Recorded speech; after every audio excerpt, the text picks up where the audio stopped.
Hello everybody, I'm the Boss Hog, otherwise known as Liam, and this is my stock portfolio review for the month of February 2021, which currently totals £43,156. So let's see what that consists of and walk through it.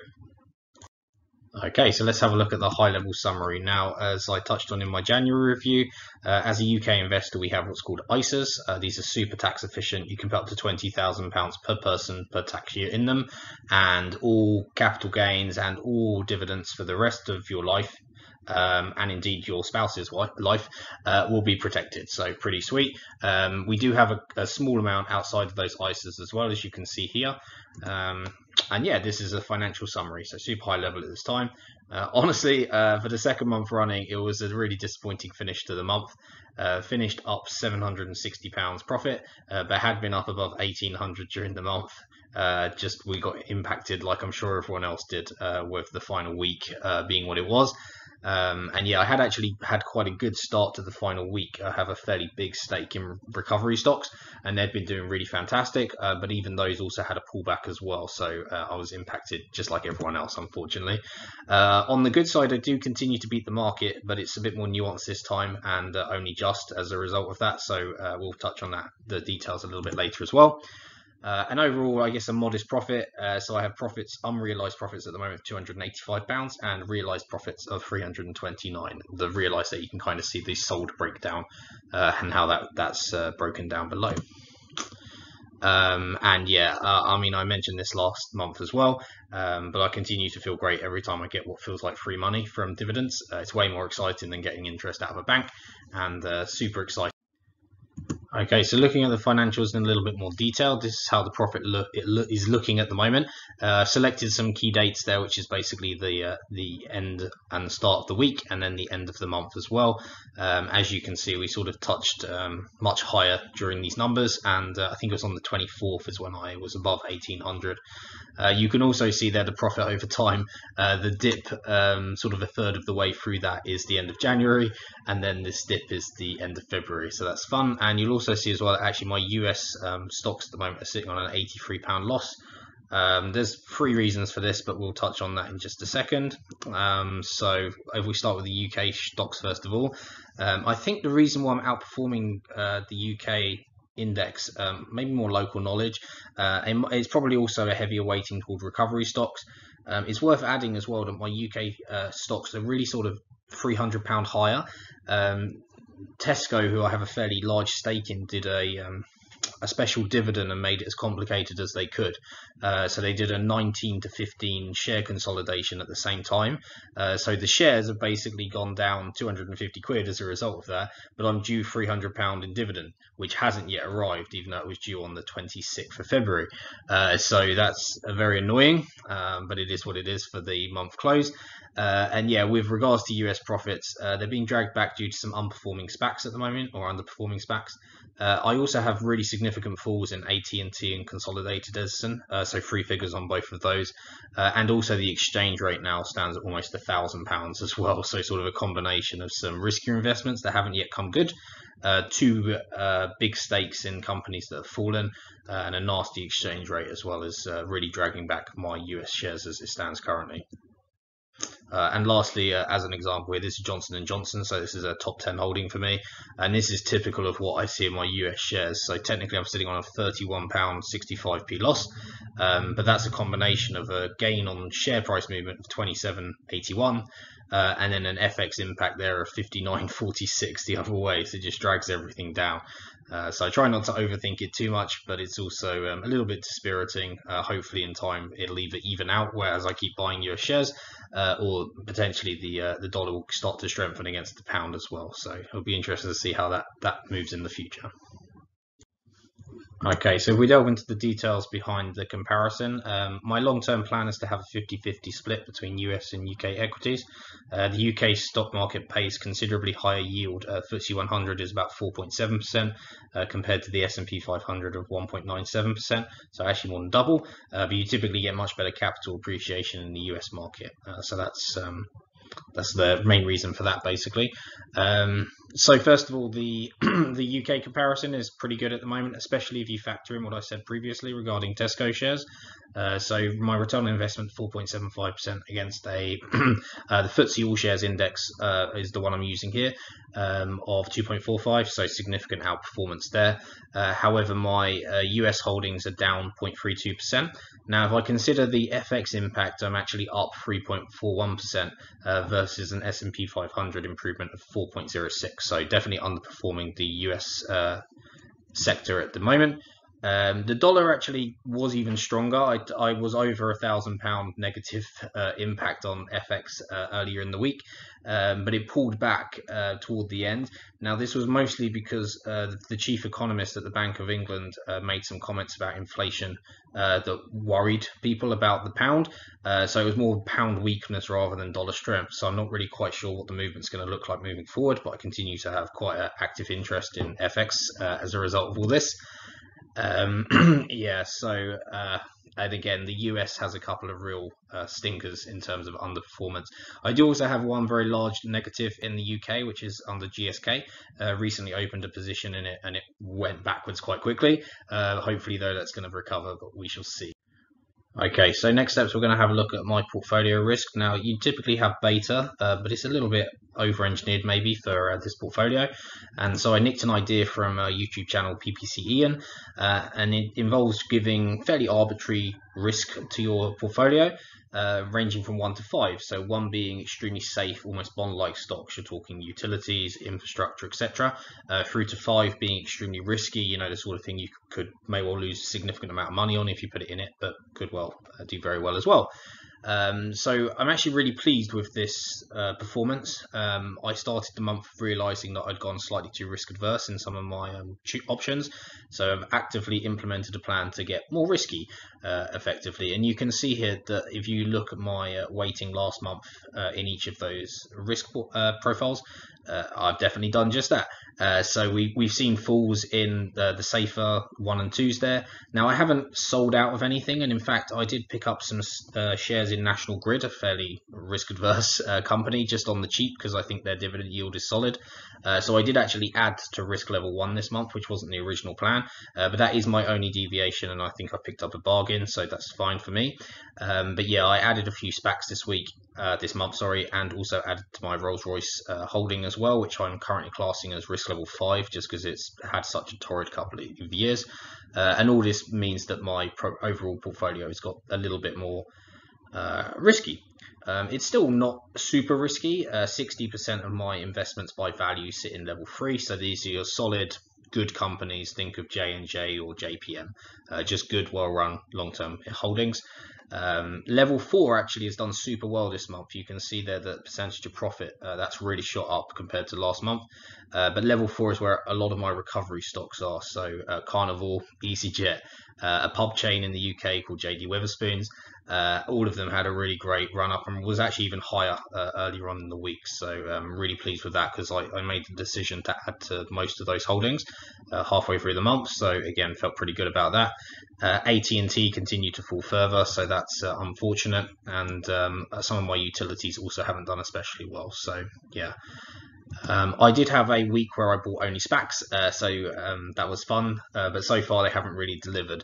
Now, in fairness, on my risk level 5, I'm still up quite a lot in terms of profit, and that's really because I've made some good money on Virgin Galactic, and I've also had previous holdings in Switchback Energy where I made a 3-figure profit as well, but it's being dragged back as a result of those new holdings that I've added.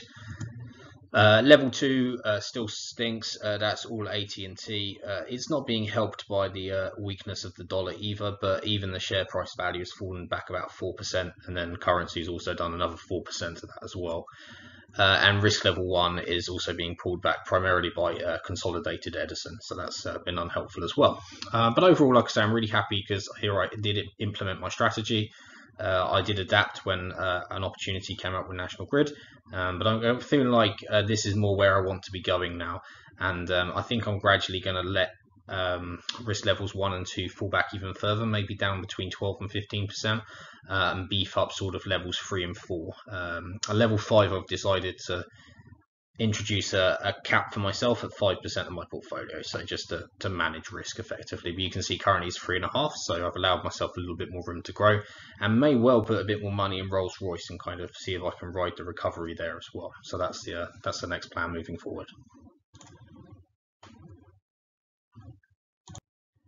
Okay, now a look at the portfolio by sector. I tidied this up and hopefully simplified it since January. If anyone's watching this as well as January, I think it reads a little bit clearer as well. In terms of what's doing really well at the moment, we'll start with recreational. This is my play on sort of Hollywood Bowl and a few recovery stocks as well. So that's doing super well at the moment. It's really riding the recovery. Financial is also doing really well. JP Morgan, and I also have quite a sizable stake in Huntington Bancshares as well, sort of a regional, smaller by American standards bank. Really doing great for me at the moment. And also my one UK bank of choice, which is Lloyds, had really great results. Surprised me in terms of how good they were. And seems to be doing really well on the road to recovery. So I've actually increased my my buy price willingness for Lloyds as a result of that. So financials, my second best performing sector, and then third best there. It's sort of pretty close. Currently, oil, gas, and mining are just ahead. This is mainly Evraz, BP, and Shell. So all of those have had a run up because the oil and iron ore have been doing so well. So, and I think I actually got fairly good buy prices on a lot of them as well. So even after averaging up into them.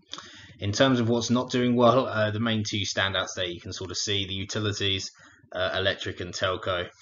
I mean, Con Ed and AT&T are both in that group, so that's always going to be terrible. Yeah, not great at all. And consumer non-discretionary here, these are sort of recovery stocks that haven't yet come back, as well as a reasonable size stake in Unilever, which I averaged down to following some terrible results really on their financials. But so far the shares continue to fall. May well average down a bit more because I don't think they deserve to be where they are, but I'm not yet prepared to be definitive on that. The other thing I'm relatively pleased about is that my stake in REITs is gradually decreasing as a percentage of my portfolio. I got super excited when I first started investing about REITs. I think it's a nice business model and it's super easy to understand. But I had 21% in REITs at one time. I want to get that back down below 15. So I'm not selling any REITs actively at the moment. I'm just sort of not buying them either. And currently we're now at, what's that, underneath 18%. So it's moving in the right direction, and over time that should sort itself. And the other shares slice of the pie that's increased quite a lot is healthcare. This is really because I just think healthcare is a bit underappreciated at the moment. Everyone loves Johnson & Johnson, of course, but I also like BMY is a good one. Glaxo's, I think, still got some value in it. And in general, I just don't think there's enough love for the pharma sector. So yeah, simplified the presentation of it, which I really like. I do have a couple of strategies moving forward, as well as the REITs. So I want to increase risk, as I touched on, but I also want to get more into tech. And specifically, although this pie looks quite good because my technology sector is 13.5%, a lot of those tech stocks are fairly dreary or not particularly exciting. So think of IBM, Cisco, and a UK accounting software company called Sage. So I'm actively trying to boost the more sexy side of that. Saying that, I do think that both Cisco and Sage are quite undervalued at the moment, and potentially IBM as well. So we'll see how disciplined I manage to keep to that. And I'm also targeting, as well as healthcare, recreation. I still think has got some value in terms of recovery. And consumer discretionary as well. I still think that, again, partly because of the recovery, but I do think there's some money to be made there, and I kind of like that sector at the moment more generally. So that's how we currently stand, and again, I'm fairly pleased with how this is shaping up at the moment. Okay, next up we have dividends. Again, I get stupidly excited over fairly small amounts of money at the moment. I'm not entirely sure why. It just feels like the easiest money in the world. So dividends this month saw a pretty sharp increase. Two main reasons for this. Quite a lot of the dividends I hold are quarterly, and just by chance almost, it's sort of the February, May, etc. window. But also a lot of UK companies have, they pay dividends twice a year, and also it sort of seems to be that I also have some fairly big UK holdings that pay at this time as well, which also helped, particularly Sage Group that I mentioned beforehand. So that was most of my UK dividends. So yeah, it was great to hit more than £100 in dividends. That was pretty great. Yeah, almost everything I now own is sort of purchased before ex-dividend dates as well. When I started sort of investing quite large amounts in December, some of them missed the dividends. So last month, for example, I didn't get my full dividends for Huntington Bankshares, just because I'd bought some before the X date and some after, whereas now everything is included. And although it was a pretty good month to hit £100, it was a bit less than I was expecting, just for two reasons really. First of all, the dollar weakness also impacted the dividend value when it was translated back to pounds, so that wasn't super material in isolation, but it definitely impacted. And also as well, my brokerage is almost notoriously slow at paying dividends, so I still have this list to come here. UKW is a UK listed wind farm investment trust, so almost £9 from them. Energy Transfer, £16. Duke Realty, £1.10, so not too much there, and also my Tesco special dividend I mentioned, £290, the exact amount there. So quite a lot to come in terms of dividends still, but again, I'm not going to knock it. I know it's in the way. It's just a bit unfortunate that it was slightly less than I was expecting, but still, the dividend snowball is starting to get going, and again, I'm just super excited to be starting to receive these. And we're now on to the individual shares that I bought over the last month. This list actually totals 5.4k, just take my word for it. We deposited 4k during February, and then it was about 1.15k from sold shares that were reinvested into these, and the remainder is dividends effectively. So that's pretty nice. I put this in order of sizing, so I'll just walk through the top two, but obviously you can see the full list there. So Johnson & Johnson, I mean, it's a great company, honestly, and they had a couple of dips during the month, but I decided to buy 5.5 more shares, so that's 660 additional pounds. Unilever I touched on beforehand, so I did have a small holding before, but it dipped, and I decided it was too good a bargain to pass up. GSK, very similar. Hollywood Bowl, I just love this company. When it opens, it's going to be fantastic. Broadcom, again, love the company. And yeah, you can see there, just to round out the top 10, WH Smith is a recovery stock. Microsoft, I think we all know it, it's a good company.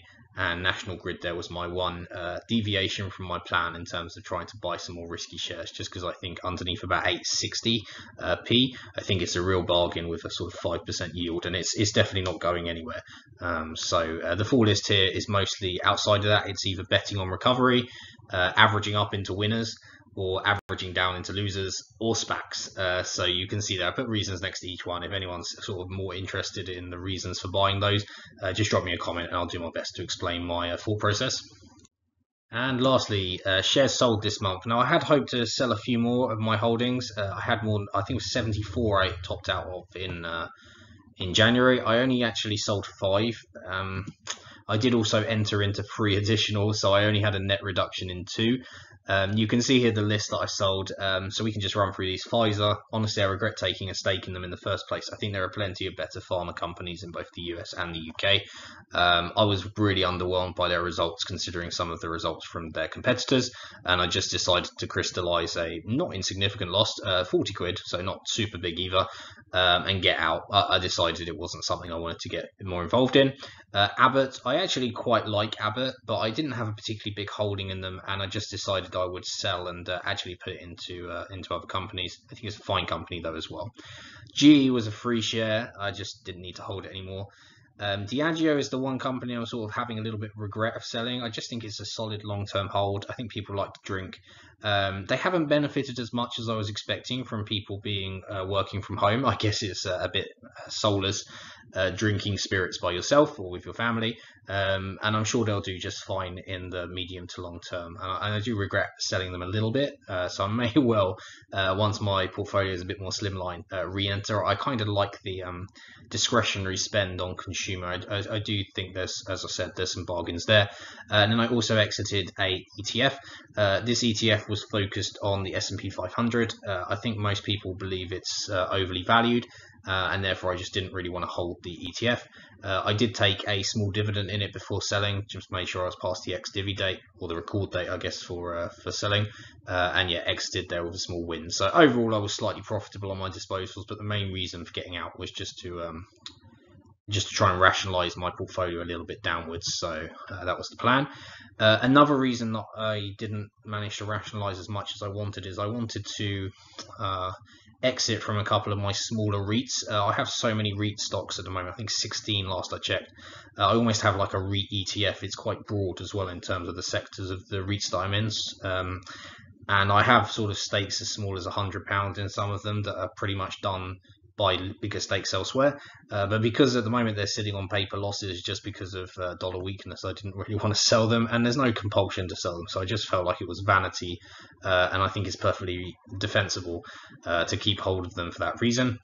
So that's fine. And yeah, just to summarize, really overall, I'm quite happy with these sales, especially Pfizer. I really went off Pfizer.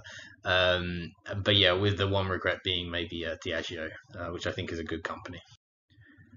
Okay, so rounding up, that's everything I have for February. Like I say, I was riding really high during February. I felt really great about doubling down on some of my recovery stocks and then having them shoot off almost immediately. Feeling pretty great about that move. Then I think I made an interesting and hopefully long-term good decision with some SPACs. And then it was just the last couple of days sort of seeing my my profit get eroded once again. The only good thing is that my profit is still up on January, so month on month, so that makes me feel good. And also as well, the last week in January saw me lose profits, about 80% of the profits I'd made, whereas this time I just lost 60% of the profits I'd made, so I guess that's slightly less nasty as well. I don't know if this is standard for shares to go down the final day of the month. Apparently a lot of people sort of close out positions and won't really take too many risks, so I do hear it might be standard and I just need to get used to it basically, and maybe that is the case. So yeah, small win this month. Managed to keep on track in terms of depositing. Dividends slightly less than expected, but I think there's reasons for that, mainly the slowness of my broker. And I'm reasonably happy with the strategies that I've been executing, basically, especially sort of rationalizing my portfolio, which is happening just slower than I expected.